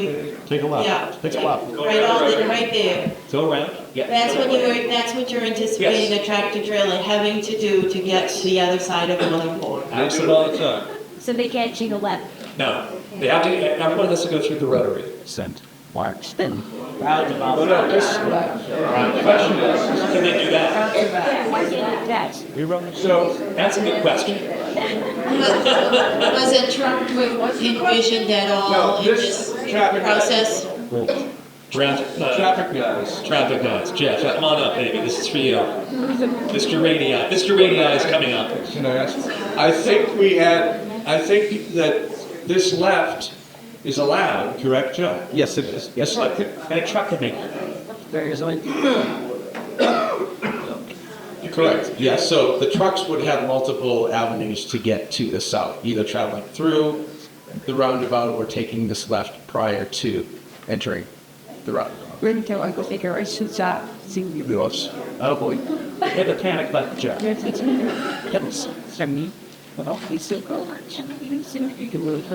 So you'd have the ability to take this left, take this right, and take this left. We think for a tractor trailer perspective, this would be so you're gonna have to slow down right through here. A passenger car can make this relatively easily, and again, that's the idea that truly traffic is this movement can be facilitated. Unless you can't see that. We can't see that. We can't see it. We show. Yeah, sort of in fear.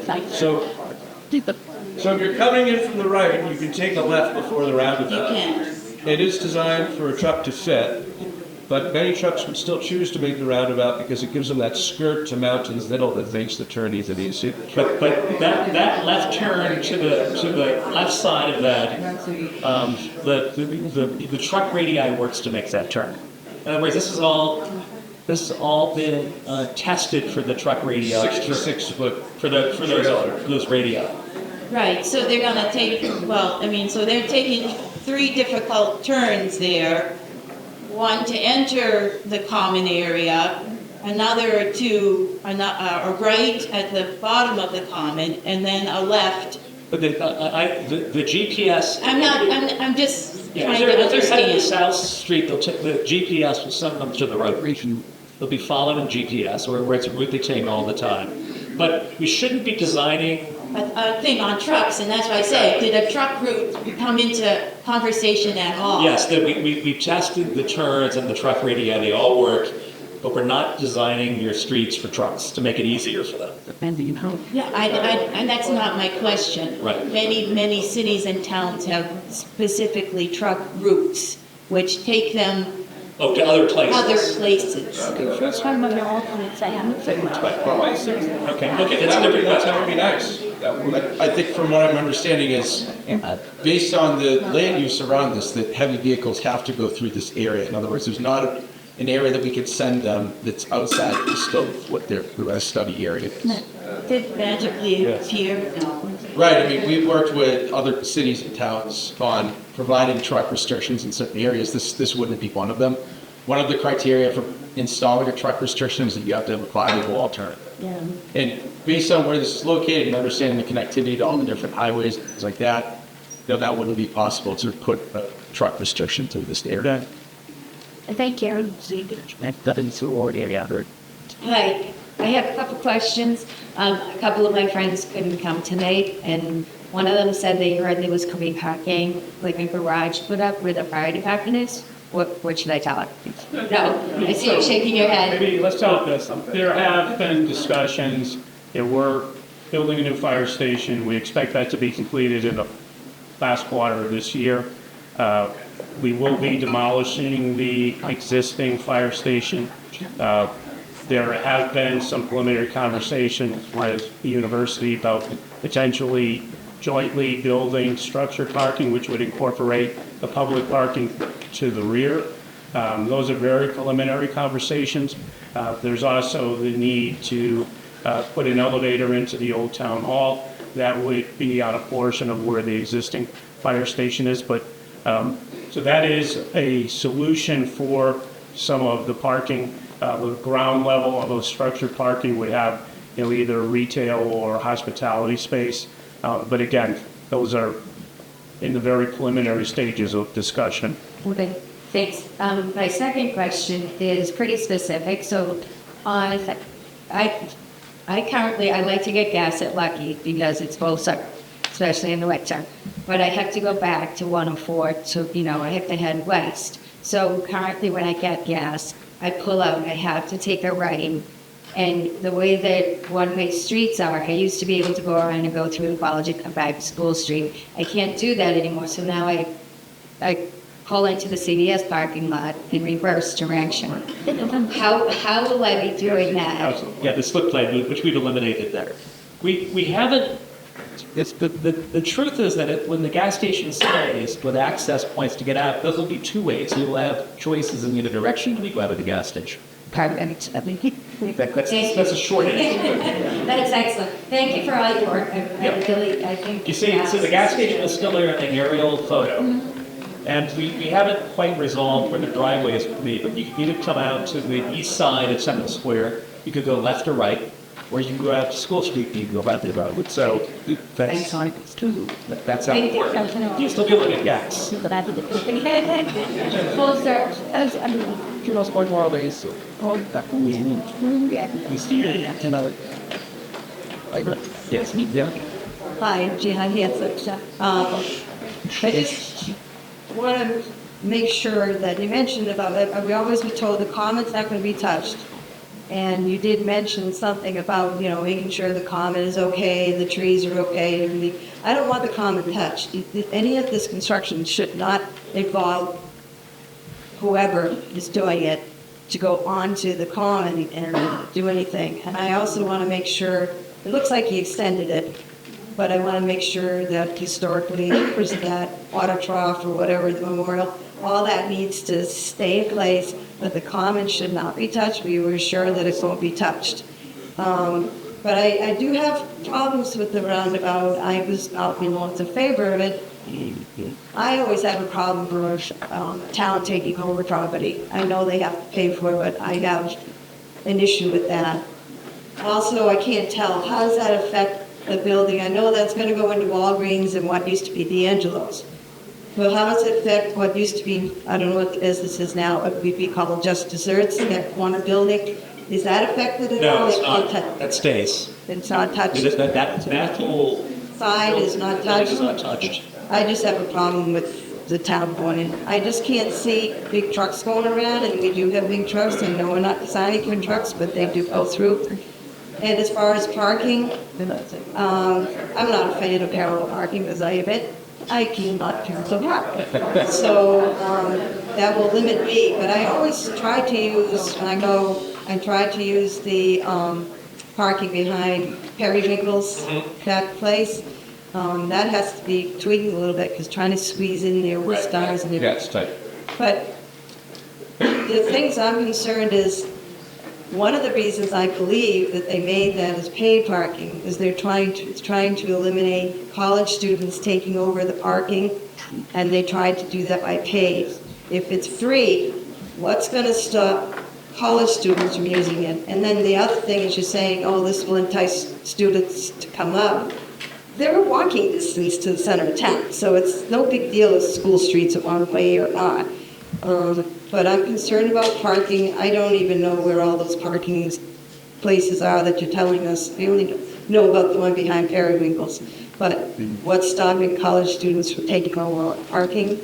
And it's a good point. I just don't see how this roundabout works, but I have a problem with taking over private property.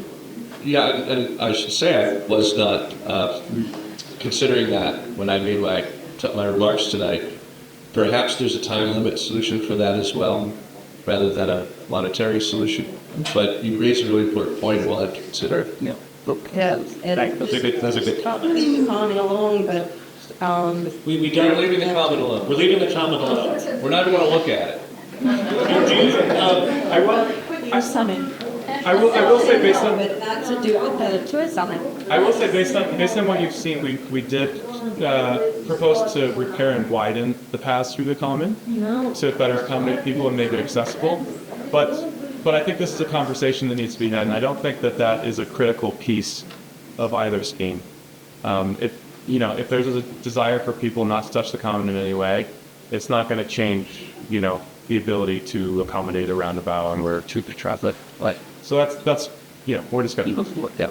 In terms of the parking lot behind that's town paid parking, there is a lease, and I think it's a fairly long-term lease for last parking. So I don't know what the lease says, and if the lease has to be bought out, or if it's going to go free, but they need very long-term leases. I believe it's about a 24 to 25-year lease. So, Yeah, that's a good point. Bob is out. We're going to crowd outside, but we'll address that with Bob. All right, so I have a question. What else do you think? She has the mic. You're next. You mentioned there were 750 parking spaces available in the downtown area. Can you identify those for us and also tell us which are public parking spaces and which are privately owned? The parking study, I believe, was done with a previous master plan for the downtown in 2014. And I think the only public parking it's the street parking and it's the lot behind the square. The rest of the lots are private. To my knowledge, I think Bob could probably shed some more light on this. So some are probably used with varying degrees of intensity by particular businesses. Some, like the CVS parking lot, the Walgreens parking lot, those are private, but of course, you can have a variety of College. CVS will charge you if you park there, and you're not allowed to park there. So there really isn't 750 additional spaces now? Actually. Okay. What? And then we're talking about reducing the parking for the businesses around the common by over 60%. How do those businesses feel about that? Have you talked to them, got their feedback, found out what works for them, what doesn't? There are some businesses that have been there a long time, little florist shop. There's a couple of fairly new businesses. Some of the nail shops have been there over 15 years. And now their parking will be almost nil. Yeah, How do they feel? In this process, we have two concepts that we've developed comprehensively. We've got your feedback tonight. The next step, as Bob mentioned in his intro, is to have those point-by-point conversations now that we have concepts to show. But we made the decision to share the concepts first publicly before we had those individual conversations. So those are going to be next steps, to talk to business owners about the parking issue, to drill into parking supply, to see if any of the privately held lots would be willing. In some communities, the town's taken on some of the liability issues of private parking lot owners sharing that parking. Is there a strategy where some of the private lots and the owners of those might agree the good of their business, other kinds of MOUs that are entered into to let other people decide their customers' parking lots? That's a whole other aspect of this that Bob is very interested in wandering into. He's got some. I think, again, the challenge with maintaining the diagonal parking is that because of the backup, it effectively takes a lane away and would completely stop traffic in a two-way system. That's the challenge of diagonal parking. We can, as Jeff said, I think instead what we would do is that we would reduce the sidewalk dimensions, get another line of parking on the west side, park side of the common. That's how we could get the parking count back up closer to what the existing parking hours. But it's not realistic to maintain diagonal parking to get all of the other benefits of these schemes. Right. So I own periwinkles, and parking's horrible. Only because of trying to cross the street is very dangerous. My grandson on the showed that literally, you said it's like he said, somebody said you stop at one car, look for the other lane, right, which I was standing there with, of course, and the truck just came flying by. Everybody beat at him, so he just went by faster, probably out of embarrassment. But anyways, so the parking is going to be a lot less in front of the stores. And how long is the parking going to be? Like an hour, I think you were saying? We thought 30 minutes or an hour for a time limit. Yeah, I mean, I don't mind it, so like a nail salon takes an hour. I think an hour's fine. An hour's fine.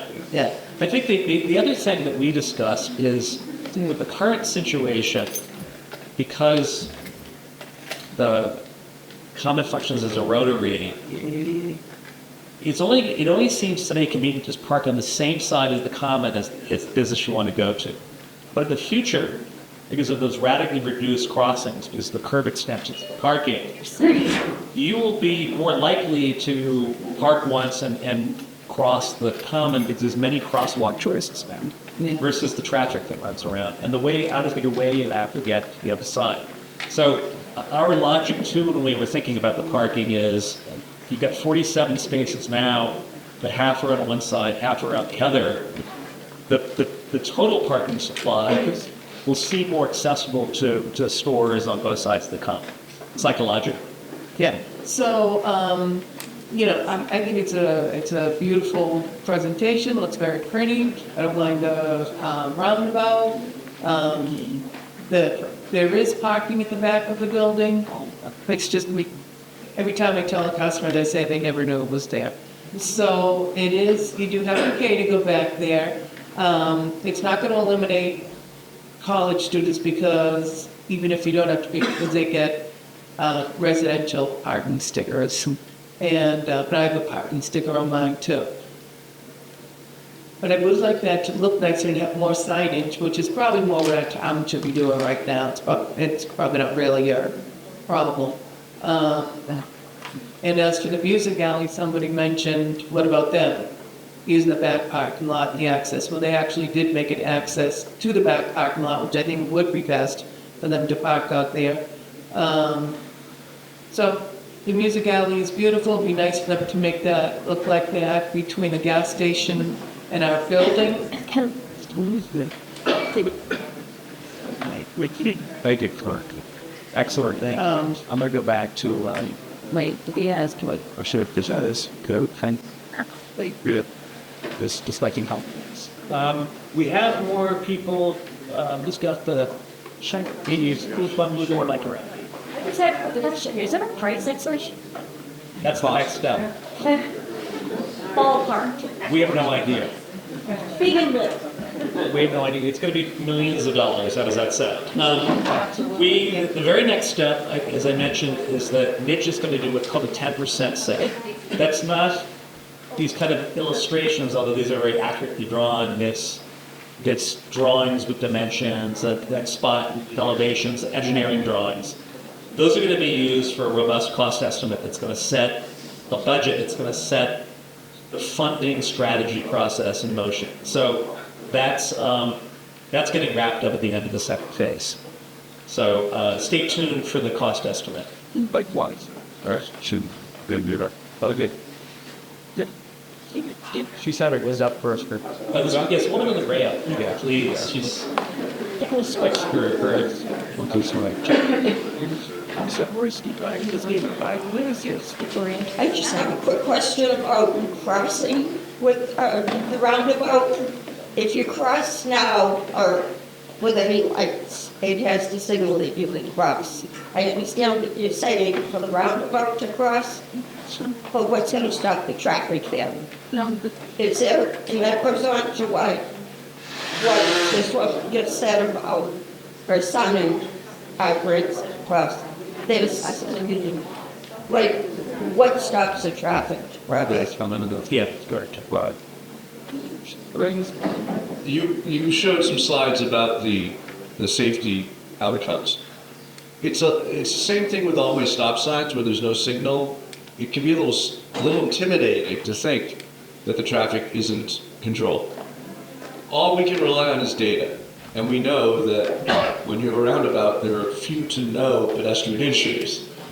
And when you have an always stop sign, there's very many fewer pedestrian injuries than in a signalized situation. So even though intuitively I understand it can seem daunting to cross without the signal telling you should cross, we know that it will save lives. That's about all I can say. Well, I think also... It's just that one spot to cross? No, but the way it works is, let's say this is a rotary here. What you do is traffic's coming this way, and you step out, and there's only a single lane coming, and they're going slow enough, you make eye contact. And believe me, when motorists are going through a rotary, they're paying attention to roundabout. Sorry. And then you go to the kind of island, and then the cars are doing the bridge backwards. I know.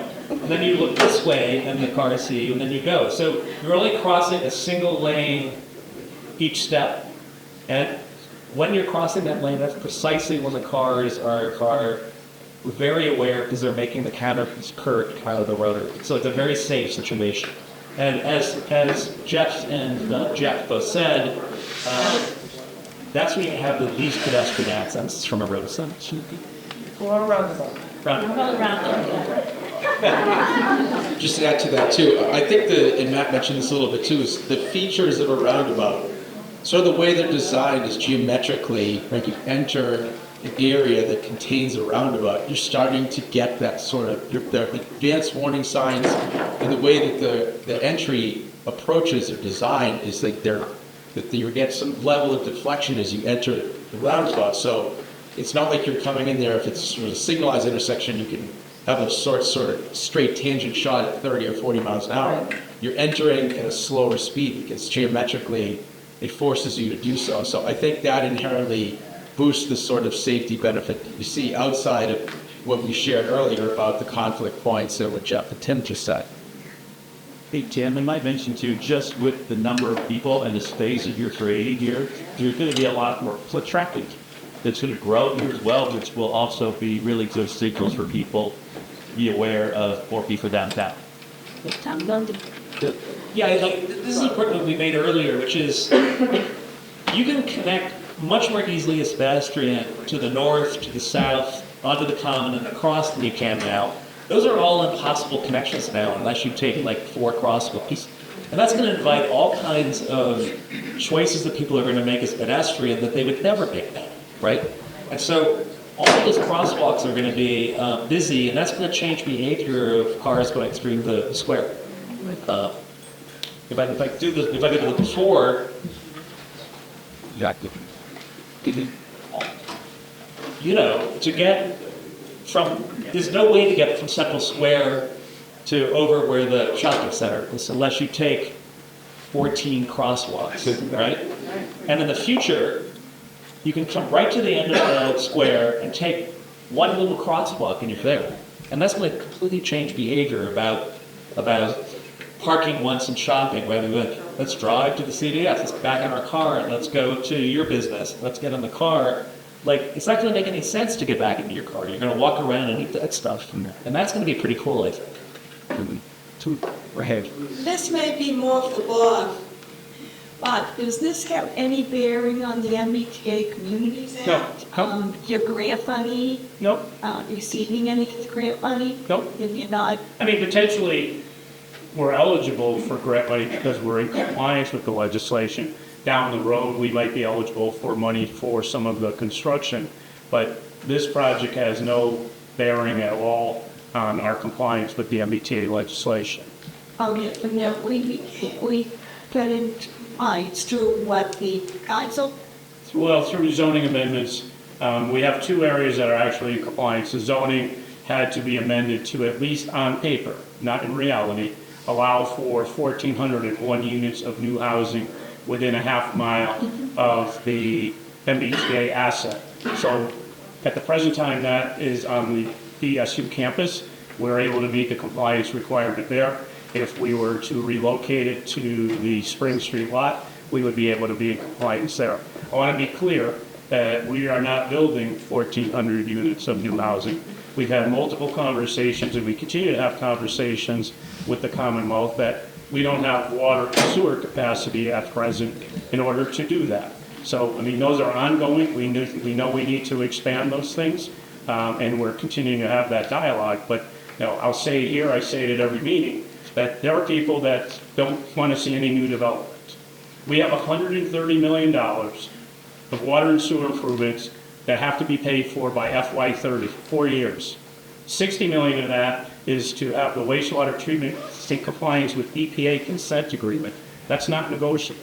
So if we don't expand the tax base and start to bring in some new revenue, that is going to be a burden on current taxpayers and probably result in more than one override. So we're trying to be very systematic and smart about what we're doing. And early on, we talked about vision reality, had many different components. Pedestrian and traffic improvements was one of them. That's what this is.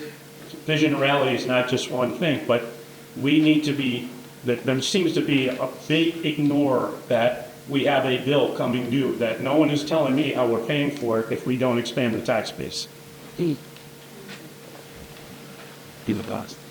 So we're going to take one more question. It's 9 o'clock. Fortunately, I'll hand you the mic. You're the lucky person with the last two questions. We'll be here for a few more minutes if you want to come down and speak with us, or you can email Bob at ced@bridgewatermass.org. Two quick questions. One, how do you identify the east side of your approaching summer streets? That seems to be a bit of an anomaly because you're not in the directions of the road. Was that a concern for people who are going to turn west? They head to the rotary, they have to watch traffic cars coming off the rotary, as well as traffic around the mountain, as well as traffic coming just so there's so that seems to be a sort of bit it's an anomaly, of course, now it's rotors. Penetrates. So, Thank you. Yeah, we did look at that as part of the traffic analysis piece. But we didn't show it as part of the overall macro comparison. But, there will be opportunities for vehicles to turn left there. There will be interruptions in the vehicle traffic such that vehicles can't turn left. Again, providing that sort of, shortest path, fastest time situation. If vehicles and drivers find it easier to go around the roundabout and then come down to Central Square South and then turn left and then turn right on 1828, then that's probably the easier path they'll take. In the reverse direction, the same is true. If the roundabout can process vehicles as fast as we say that they will, then that's probably going to be the more viable alternative most of the time. But the idea that we're providing that sort of release valve on both sides, providing the two-way traffic to sort of even out the distribution, I think is helpful in this case. The question is about bikes. I think it's great that you're providing some safe places for bikers to navigate the common. What do they do when they're not?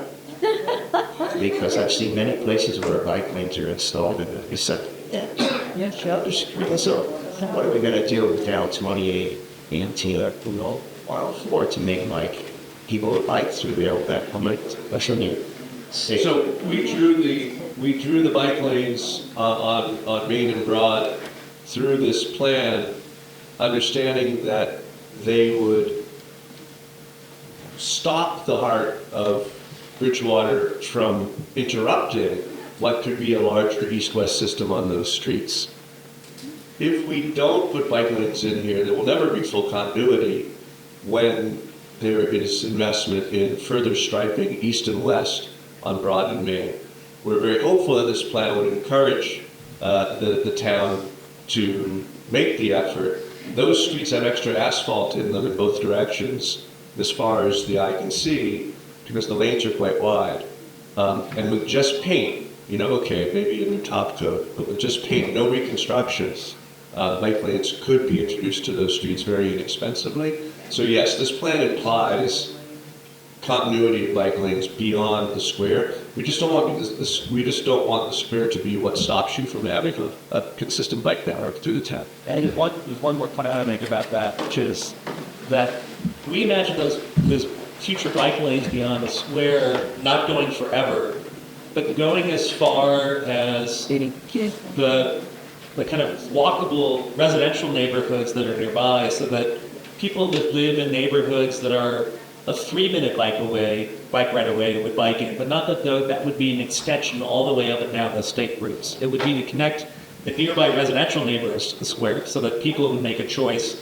Let's ride our bike to the square, it's a nice day, let's go to ice cream or something. That's the logic of how far we're imagining the network going. So I think that's a wrap, Pete. I have a quick question about loading and unloading Central Square. When the trucks come down there like UPS, you might have people a little faster. What's happening to the traffic on that? We had the same issue in Lowell where we converted multi-lane Merrimack Street and Market Street from one-way to two-way, and it almost killed it because we were worried about unloading. But we designated loading zones in the parking lane. And by designating loading zones in the parking lane, so a couple parking spaces were for loading, that solved the problem. We're welcoming more questions up front if you want to talk to us more intimately.